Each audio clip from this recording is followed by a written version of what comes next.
어느 빵집에 한 청년이 매일같이 와서 식빵을 사가곤 했습니다. 그런데 그 주인이 보았을 때 그 청년을 보니까 눈이 창백해 보이고 얼굴도 창백하고 건강이 별로 좋아 보이지 않았습니다. 그래서 주인이 생각할 때에 저 청년이 집이 가난해서 항상 이렇게 싼 식빵만 사가는구나 라고 혼자 생각하곤 했습니다. 그러던 중에 이 빵가게 여주인이 어느 날 그 청년을 보고 좀 불쌍히 여기게 되었습니다. 그래서 어느 날 그녀는 아무도 모르게 그 청년이 사가는 싼 빵 안에다가 버터를 듬뿍 넣어서 그 청년에게 건네 주었습니다. 영양가 있는 걸 조금이라도 더 넣어서 싼 가격에 먹을 수 있도록 도와주기 위함이었을 것입니다. 그런데 바로 그날 저녁에 이 청년이 빵가게로 찾아오게 됩니다. 그리고 여주인에게 불같이 화를 내다가 마침내는 좌절한 표정으로 그 자리에 주저앉고 말았습니다. 그 이유가 무엇인지 보니까 이 청년은 어떤 설계전에 응모하기 위해서 설계도의 마무리 작업을 하고 있었습니다. 그런데 이 설계도에 그림을 그리고 지우려고 할 때 그 지우개 용도로 이 식빵을 사서 지우곤 했다는 것입니다. 그런데 이 여주인이 정말 순수한 사랑으로 그 청년을 도와주고 싶은 마음에 버터를 넣어 주었지만 그 버터 때문에 설계도가 망가져 버리게 되었던 것입니다. 결국 상대방이 무엇을 원하는지 알지 못한 채 열심만 내다가는 의도와 상관없이 안 좋은 결과를 경험할 수도 있게 된다 하는 그런 내용이 담긴 이야기라고 저는 생각이 듭니다. 우리가 이 세상을 살아나가면서 이와 같은 상황을 대하는 경우가 참 많이 있는 것 같습니다. 분명히 다른 사람을 사랑하고 배려하고 그 사람을 위해서 이 일을 한다라고 생각을 하고 열심히 일을 하지만 그러나 그것이 상대방이 원하지 않는 결과로 이어지고 때로는 비극이 될 수도 있다는 것입니다.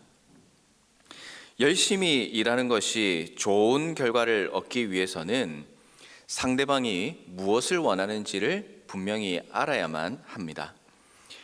하나님과 성도의 관계도 이와 마찬가지라는 생각을 해보게 됩니다.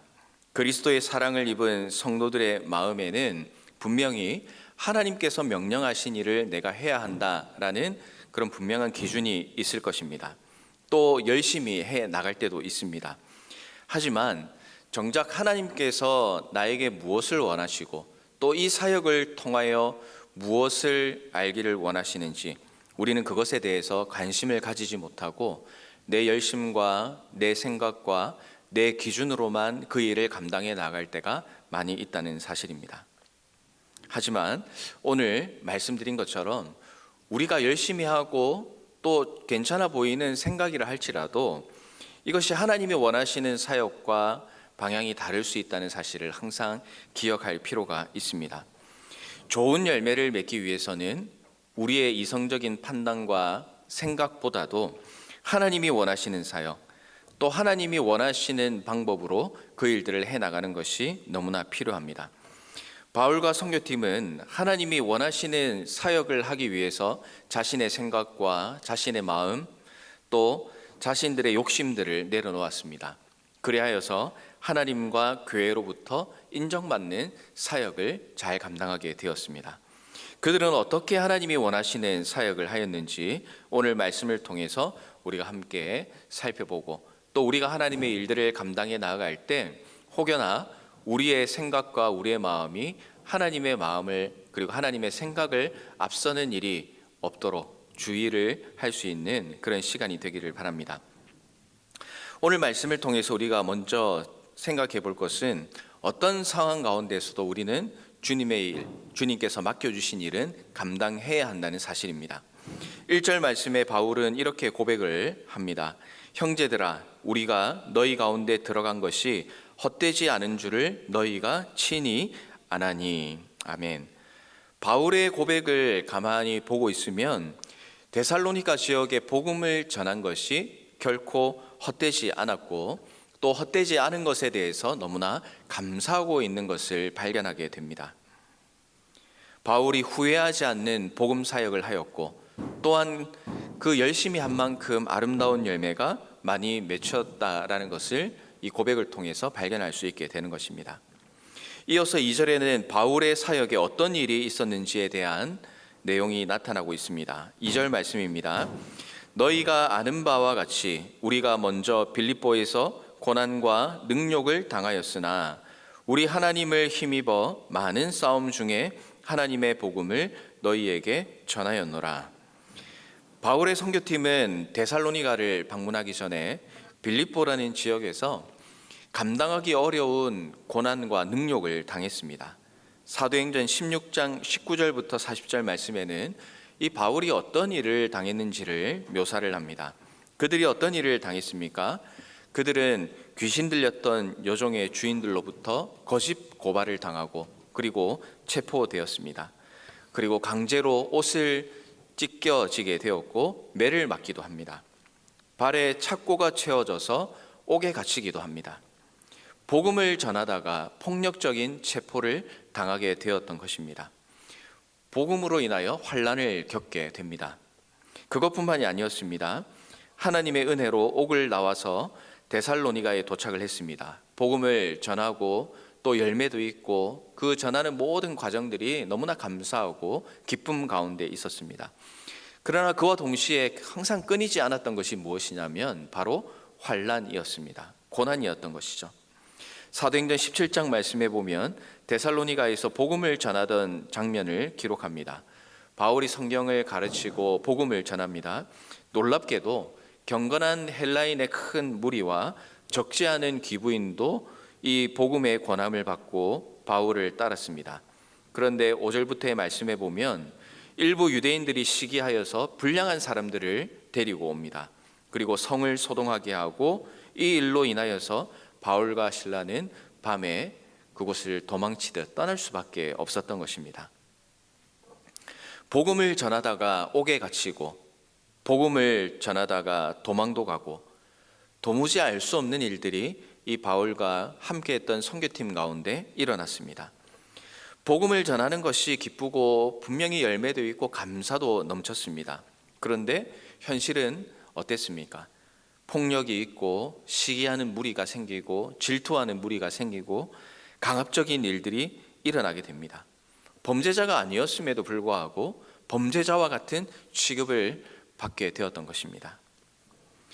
우리가 선한 의도로 일을 하다가 억울한 누명을 쓰거나 억울한 일을 당하면 정말 마음이 순간적으로 바뀌는 것을 보게 됩니다. 내가 도대체 왜 이 일을 하나, 이런 모욕을 받고 난 이 일을 안 한다 라고 우리는 그 일을 중단할 때도 있고 또 지금까지 걸어왔던 길의 그 방향을 새롭게 설정해 나가기도 합니다.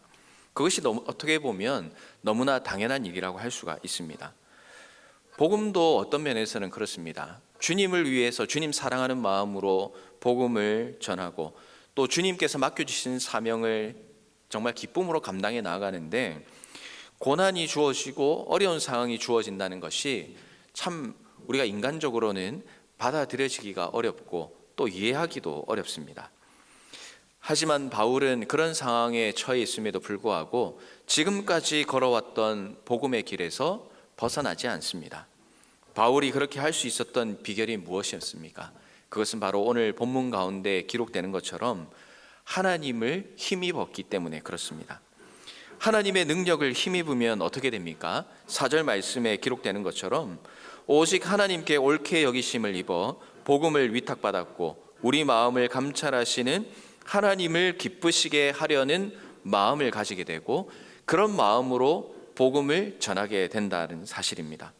어떤 고난과 어려움이 주어진다 하더라도 그 가운데 주어지는 하나님의 뜻을 분별하고 하나님을 기쁘시게 하기 위해서 그 일들을 감당해 나가는 것이 하나님의 자녀된 우리의 삶이라는 것이죠. 바울과 선교팀은 하나님으로부터 복음을 전할 수 있는 자격을 가졌습니다. 이 땅에 살아가면서 우리들도 역시 마찬가지입니다. 우리들도 하나님의 복음을 증거할 수 있는 복음의 청지기로 우리가 세움을 받았습니다. 주인의 재산을 맡은 청지기는 주인의 뜻대로 재산을 관리해야 합니다. 마찬가지로 이 복음을 전하는 청지기로 세움을 받은 우리들은 하나님이 기뻐하시는 뜻대로 복음을 전하며 살아야 합니다. 바울은 이 사실을 너무나 잘 알고 있었기 때문에 사람을 기쁘게 하는 것이 아니라 하나님을 기쁘시게 하기 위해서 고난과 어려움과 또 힘든 그런 상황 가운데서도 하나님이 기쁘시게 하는 복음을 전하는 일을 감사함으로, 기쁨으로 감당해 나갈 수 있었다는 것이죠. 세상에서의 환란이 아무리 닥쳐온다 할지라도 우리가 이 환란에 굴하지 않고 꿋꿋이 이겨나갈 수 있는 원동력은 바로 여기에 있는 것입니다. 청지기는 하나님을 기쁘시게 하는 것이 인생의 가장 큰 기쁨이요, 행복이요, 목적이기 때문에 그렇습니다. 바울과 선교팀은 환란이 주어졌지만 그 가운데 하나님을 기쁘시게 한다는 분명한 목적을 가지고 복음을 전했습니다. 그것은 바울과 함께했던 사람들의 능력이 뛰어나고 잘났기 때문에 그런 것이 아니었습니다. 그들은 복음의 청지기로 세워주신 하나님을 신뢰하였고 믿었고 그 하나님을 힘입어서 맡겨주신 복음의 사역을 감당해 나갈 수 있었던 것입니다. 사랑하는 성도 여러분, 우리는 복음을 위해서 하나님께 부름받으신 줄을 믿으시길 바랍니다. 우리가 그리스도인으로 살아가면서 여러 가지 정말 해야 할 일들이 많이 있습니다. 그 가운데 가장 큰 일은 복음을 전파하는 일이라는 것을 우리 모든 성도님들은 잘 아시리라 생각합니다. 그리고 복음을, 이 사역을 감당하는 것은 사람을 기쁘게 하기 위해서 하는 것이 아니라, 누군가에게 잘 보이기 위해서 하는 것이 아니라 하나님을 기쁘시게 하는 사명임을 꼭 기억하시길 바랍니다. 이제 이번 주에 있게 되는 아름다운 동행 페스티벌을 통해서 우리의 사랑하는 이웃들에게 복음을 전하고 또 위로와 격려를 전하는 시간을 가지게 될 것입니다. 이 일을 할 때에 정말 이 일이 하나님을 기쁘시게 하는 일이라는 사실을 여러분 꼭 기억하시기를 바랍니다. 주님이 기뻐하시는 방법으로, 주님이 기뻐하시는 열정과 주님이 기뻐하시는 자세로 이 일들을 감당해 가시기를 바랍니다. 하나님을 힘입고 하나님을 기쁘시게 하는 사명임을 깨닫고 감당해 나아갈 때에 어려운 상황이 주어지고 또 불편한 그런 순간이 우리에게 다가오고 때로는 고난이 다가오게 하더라도 이것을 승리로 이끌어 주시는 하나님의 은혜를 경험하게 되는 것입니다. 이런 시기에 복음을 전하는 것이 정말 가능할까? 이런 시기에 이렇게 복음을 전한다고 해서 그 사람에게 큰 도움이 될까? 이런 시기에 복음을 전한다고 내가 이렇게 하면 저 사람이 나를 어떻게 생각할까? 여러 가지 생각이 들 수 있습니다. 그러나 그런 인간적인 생각보다는 우리의 생각을 한번 바꾸어 보았으면 좋겠습니다. 이런 상황에서도 하나님께서 복음을 전할 수 있도록 가능하게 하신다. 또 이런 상황 가운데서도 하나님은 이번 기회를 통해 큰 은혜를 베풀어 주실 것이다. 하나님께서 이 코로나로 인하여 어려운 상황이지만 이런 상황 가운데서도 주님께 돌아오는 한 영혼을 나를 통해 만나게 하실 것이다 라는 그 목적과 생각을 하나님께 두고 해나가는 것입니다. 그런 기대와 소망을 가지고 동참해 보십시오. 예상하지 못했고 기대하지 못했던 하나님의 놀라운 기적과 은혜가 우리의 부족한 삶 가운데 큰 은혜로 넘치게 될 줄로 믿습니다. 어떠한 환난과 어려움 가운데도 특별히 우리가 이 어려움 가운데 준비한 아름다운 동행 페스티벌을 통하여서 우리 하나님을 힘입고 또한 우리 하나님을 기쁘시게 하는 복음 전파 사역을 충실하게 감당해 나가시는 모든 성도님들 되시기를 주님의 이름으로 축원합니다. 두 번째로 우리가 기억해야 될 것은 우리가 흠이 없는 모습으로 복음을 전해야 한다는 사실입니다. 앞서 1절부터 4절까지의 말씀을 보면서 우리가 복음을 전해야 되는 그런 당위성에 대해서 말씀을 나누었다면 5절부터의 말씀은 우리가 복음을 어떻게, 어떤 마음으로, 어떤 자세로 전할 것인가에 대해서 가르쳐 줍니다. 크게 이제 두 가지로 나누어서 정리를 해볼 수 있습니다. 첫 번째는 우리가 조심해야 될 것, 또 한 가지는 우리가 마음에 품고 해야 할 것을 우리가 살펴보길 원합니다. 먼저는 바울이 복음을 전하면서 조심해야 될 것을 가르칩니다. 조심해야 할 것을 이야기하는 것은 바울도 정말 하나님 바라보고 하나님이 기쁘시게 하는 그 복음 사역을 감당했지만 그러나 인간적인 오해가 그리고 인간적인 문제가 있었기 때문에 그렇다라고 생각이 듭니다. 바울은 어떤 것을 조심해야 된다고 말하고 있습니까? 첫 번째는 아첨의 말이나 탐심의 탈을 쓰지 말아야 합니다. 이것은 바울이 복음을 전할 때에 누군가에게 칭찬을 듣고 또 누군가에게 인정을 받고 또 누군가의 자신의 욕심을 채우기 위해서 이 복음 사역을 하지 않았다는 것입니다. 아첨의 말을 하고 탐심의 탈을 쓴다는 것은 상대방을 유혹하기 위해서나 상대방으로부터 무언가를 얻으려는 인간적인 마음을 두는 것을 이야기합니다. 그러나 바울은 데살로니가 성도들에게 무엇을 얻거나 또 자신의 이득을 챙기기 위해서 복음을 전하지 않았습니다. 또 사람들이 내가 이렇게 복음을 전할 때 나를 어떻게 평가하고 어떻게 나를 바라볼까, 이런 것에 관심을 두지 않습니다. 오직 하나님만을 높이고 오히려 그들에게 복음을 주기 위해서 정직한 마음으로 헌신하고 정말 세상적인 판단과 가치에 마음을 두지 않고 순수한 마음과 열정으로 복음을 증거했다는 사실입니다. 우리가 그런 순수한 복음의 열정을 가지고 우리의 이웃들에게 다가가기 위해서 우리 하나님 앞에 기도하고 또 진실된 마음으로 그들 앞에 나아가는 시간들이 필요하다는 것이죠. 두 번째로는 사람에게 영광을 구하지 않았습니다. 영광을 구한다는 것은 존경과 섬김을 받으려는 마음을 말합니다. 하나님의 복음 사역을 감당하는 것을 이용해서 사람들에게 높임을 받으려는 마음을 버리라는 것입니다. 당시에 바울은 정말 능력 있는 사역을 감당했습니다. 그래서 많은 사람들에게 높임도 받고 존경도 받았을 것입니다. 바울에 대한 소문이 정말 온 그리스도인들에게 퍼지게 되었을 것이고, 바울을 만나는 사람들은 바울을 만나는 것으로만으로도 큰 힘과 위로를 얻었을 것입니다. 또 사람이다 보니까 바울이라는 사람을 정말 존경심도 생기고 섬기고 싶은 마음도 생겼을 것 같습니다. 그런 기대와 환호가 바울도 인간적으로는 싫지는 않았을 것입니다. 그런데 바울이 그런 모습을 보면서 하나님 앞에 두려움을 느꼈던 것 같습니다. 복음을 전하고 또 복음 사역을 감당하는 것은 하나님을 높이고 하나님께 영광을 돌려야 되는데, 자기가 영광을 받고 자기가 높임을 받고 자기가 인정을 받으려는 마음이 생기는 순간부터 하나님께 영광 돌리고 하나님을 높이는 일에 방해가 될 수밖에 없다는 사실을 바울은 너무나 분명히 알고 있었기 때문에 그렇습니다. 그래서 바울은 존경과 이 섬김을 받을 수 있는 위치에 있었지만 오히려 그리스도를 위한 종으로서 자신을 낮추고 겸손하기 위해서 자신의 모든 마음을 쏟았다는 사실을 우리가 기억할 필요가 있는 것입니다. 이렇게 복음을 전하면서 우리가 하나님께만 영광 돌리기 위한 그런 우리가 돌아보아야 하고 그리고 내려놓아야 할 것들을 우리가 점검하고 내려놓는 시간들이 필요한 것 같습니다. 그리고 또 이어서 중요한 것을 우리에게 말씀합니다. 바울은 우리가 품어야 할 사역에 대한 자세를 가르쳐 줍니다. 첫 번째는 유순함으로 사역을 감당하라고 합니다. 7절 말씀에 보면 오직 우리가 너희 가운데서 유순한 자 되어 유모가 자기 자녀를 기름과 같이 하였으니 라고 기록을 하고 있습니다. 이것은 바울이 데살로니가 성도들 또 그 복음을 전하는 사람들을 자기 자녀를 대하듯이 사랑으로 섬겼다는 것을 말합니다. 사실 바울은 그리스도의 사도로서 자신의 권위를 주장할 수 있는 그런 사람이었습니다.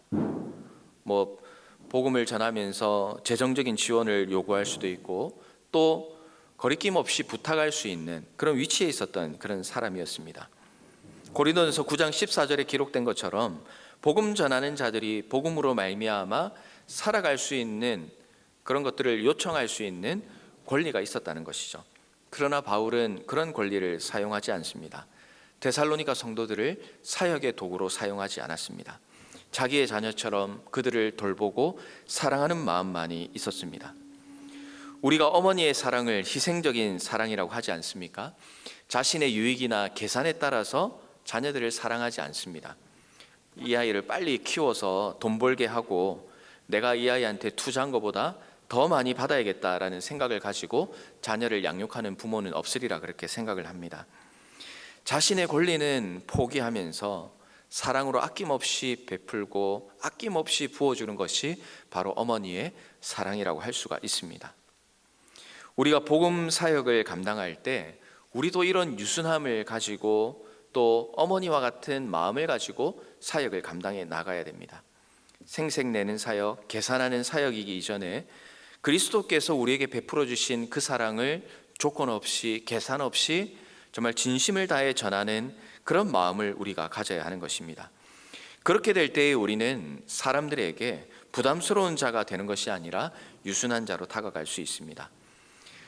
이번 이웃을 초청하는 이 아름다운 동행 페스티벌을 통하여서 우리가 작정하고 그리고 섬기고 복음을 전하기로 준비한 이웃들이 있습니까? 그들에게 온화한 마음으로 정말 친절한 마음으로 섬기고 사랑하는 마음으로 다가가시기를 바랍니다. 어떤 것을 계산하는 것이 아니라 우리에게 아낌없이 부어주신 예수 그리스도의 사랑을 기억하고 정말 어머니와 같은 마음으로 그들에게 아낌없이 부어줄 수 있는 우리의 마음들이 되었으면 좋겠습니다. 많은 것이 우리들에게 있겠지만 그 중에 제일은 사랑입니다. 우리가 받은 사랑을 그들에게 전할 수 있는 사역이 된다면 그들은 우리의 사랑을 통하여 예수 그리스도의 사랑을 경험할 수 있게 될 줄로 믿습니다. 두 번째로 우리가 기억해야 되는 것은 희생적 돌봄이 있는 사역을 해야 합니다. 8절 말씀에 보면 바울은 하나님의 복음으로만 아니라 우리의 목숨까지 너희에게 주기를 즐겨했다라고 기록을 하고 있습니다. 이것은 바울의 선교팀이 데살로니가에서 사역을 하면서 단순히 말씀만 선포한 것이 아니라 목숨까지 내어줄 만큼 희생적인 사역을 했다는 것을 보여주고 있습니다. 예를 들어서 선교지에 집이 필요하다고 한번 생각을 해봅시다. 가서 집을 지을 때는 돈이 이만큼 들고 나무는 이걸 쓰면 되고 또 모양은 이렇게 지으면 된다라고 설명해 줄 수 있습니다.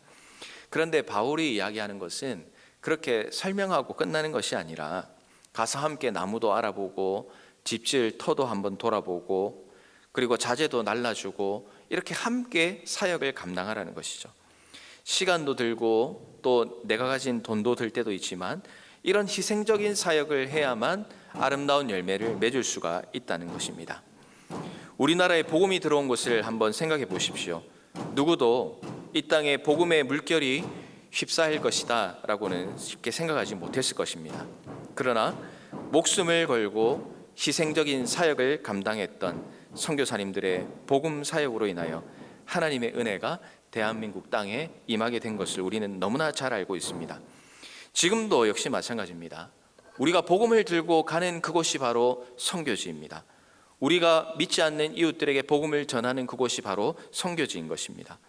그 이웃들을 만나고 또 복음을 전하는 그 순간순간마다 하나님이 행하실 일을 기대하며 하시기를 바랍니다. 우리가 그리스도인으로 살아가면서 밟는 이 모든 땅 가운데서 전도와 그리스도인의 삶은 우리 주님과 함께하며 주님이 행하신 일을 기대하며 나아갈 때에 놀라운 일이 일어난다는 사실을 기억하시기를 바랍니다. 사랑하는 성도 여러분, 복음을 듣는 모든 이들에게 그리스도인의 삶을 살아가는 우리의 삶을 보여주십시오. 또 그들에게 정말 어느 것 계산 없이 희생과 헌신으로 다가가는 그 그리스도의 삶을 보여주시기를 바랍니다. 그렇게 될 때에 우리가 예상하지 못했고 기대하지 못했던 놀라운 하나님의 은혜를 이 코로나 시대 가운데서도 우리가 충만히 경험하게 될 줄로 믿습니다. 말씀을 정리합니다. 9절에서 바울은 데살로니가 성도들에게 선교팀의 수고와 애쓴 것을 기억하라라고 권면하고 있습니다. 바울과 선교팀은 하나님 앞에서 교회를 사랑하는 일에 헌신했고 하나님을 증인으로 삼을 만큼 정직하고 희생적인 사역을 감당했습니다. 사랑하는 성도 여러분, 우리도 바울의 이 선교팀과 같이 복음 전파의 사명을 받은 그리스도인들입니다. 그래서 오늘 바울이 우리에게 가르쳐준 사역의 자세를 우리는 반드시 마음에 새기고 실천할 수 있어야 됩니다. 바울은 사람이 아니라 하나님을 기쁘시게 하는 일에 온 마음을 쏟았습니다. 그렇게 하기 위해서 아첨과 탐심의 탈을 버리고 사람의 영광을 구하지 않습니다. 그리고 유순함과 희생적인 자세로 교회를 사랑하고 복음을 전했습니다. 이런 자세를 가지고 복음 사역을 감당할 때에 우리가 하나님 나라의 확장에 귀하게 쓰임받게 될 줄로 믿습니다. 이런 자세로 하나님이 원하시는 사역을 한평생 잘 감당해 나아가시고 특별히 아름다운 이 이웃과 동행하는 온라인 페스티벌에 기쁨으로 동참하고 기쁨의 열매를 많이 경험해 나가시는 모든 성도님들 되시기를 주님의 이름으로 축원합니다. 기도하겠습니다. 사랑과 은혜가 풍성하신 하나님 아버지, 바울의 이야기를 통하여서 우리가 어떤 자세로 복음을 대하고 또 복음을 전하며 살아야 하는지를 다시 한번 기억하게 됩니다.